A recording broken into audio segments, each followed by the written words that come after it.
Okay, so there are 5 tools tonight that we have very quickly gone through, just so that you get a little bit of an idea of what is out in the marketplace here in June 2026, and you can go and investigate some of these. That is what I want you to do. I don't want you to go out there and subscribe to every single one of these and spend hundreds, if not thousands of dollars on subscriptions. I want you to go out there, try the free versions, maybe think about subscribing for a month if you'd like to test something out a little bit more, but go out and see what you can actually find and what might be beneficial for you. And that leads beautifully into the last little part of tonight's episode. So, just going to go through a couple of best practice tips for when we're using AI as an educator. Okay, there are some tips that we really need to think about, because these are going to make sure that you don't look stupid in front of your students, and you are going to use these tools efficiently and effectively. So, AI can be a powerful teaching assistant, but just like any educational tool that we are going to use, it only works best when we use it thoughtfully. So, don't just jump out there and use every single tool because you can. We need to think about the purpose behind what we are generating, what we are creating. So we're going to go very quickly through 8 practical tips. Okay, you might need to come back to the recording, so you can pause these and you can have a bit of a look at these. But these practical tips are going to help you maximize the benefits of AI, but also maintaining those high quality teaching and learning experiences that we are implementing in our classroom. Okay, the first one here is you need to always review the content that is created by AI. Okay, AI can make mistakes. It can have outdated information. It can completely misunderstand and misinterpret your request, your prompt. So always make sure that you are proofreading and fact checking before you ever use any kind of AI generated content with your students. That is the biggest thing that I really want you to take away, because I don't want you going in there and having something completely inaccurate. I have done it. I am absolutely guilty of this. And then I picked it up halfway through a lesson. So please do not fall on the sword like I did. Please make sure that you check, check, check. Okay, the next tip here is to start with a clear and specific prompt. Okay, so don't just put in something really simplistic. You need to be very specific. Okay, so I know over on our website, we do have a workshop which is called Say It Right, Get It Right, how to prompt ChatGPT like a pro. Okay, that is obviously focused on ChatGPT, but it's all about how to create those prompts that are going to give you the output that you're looking for. Okay, so start with a clear and specific prompt. Make sure it's really detailed, so that you actually get the output that you're looking for. All right, keep teacher expertise at the center. All right, so AI can generate ideas and resources, but it's not replacing you or your professional judgment.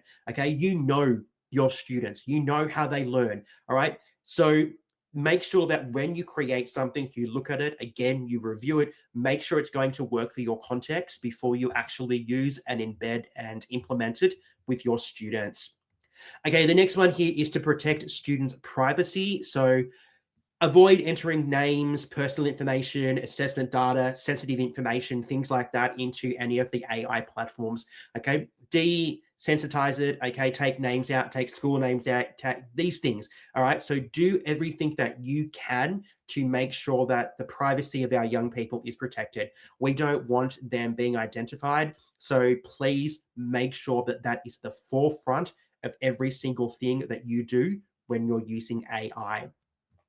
Okay, make sure you verify for accuracy and bias. Again, check the output, check the content when it is created for you. Okay, it is so important, and continue to cross check using trusted sources. All right, because again, you don't want to go into class with something that is inaccurate, okay, that is out of date, that is inappropriate, that is really biased. Please verify accuracy and bias before you use any AI generated content in your classroom.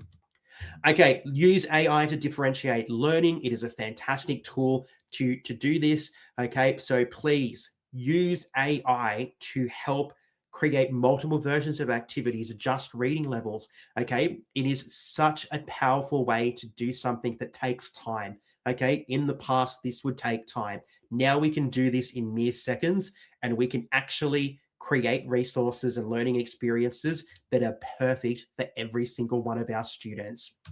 Okay, another one here, and I think this is something that we really can all work on, and that is teach students responsible AI use. So actually teach them to understand how AI works, the strengths, the limitations, but also teach them how to use AI, but also to make sure that they are looking at their own critical thinking skills. They're looking at that academic integrity.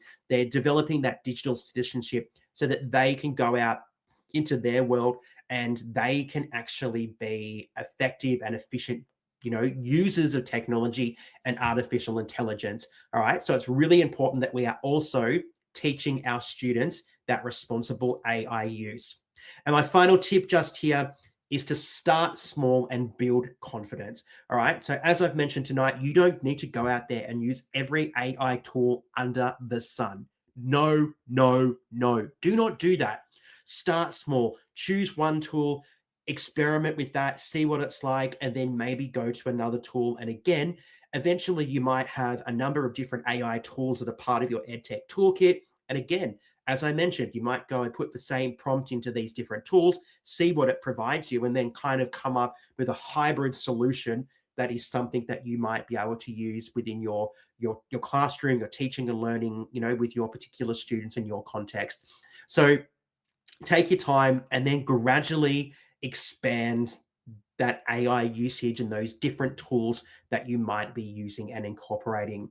So there are just 8 best practice tips for using AI as an educator. I know some of them are like, whoa, they're big. Please be careful. Look for accuracy and bias, and make sure you're looking after students' privacy. But it's not all big and scary like that. Okay, those are just pretty common, and we should be looking and thinking about these things all the time as educators anyway. But there's lots of positives when it comes to using AI in the classroom. So don't just dwell on the negatives, but also think about what AI can do to help you as an educator.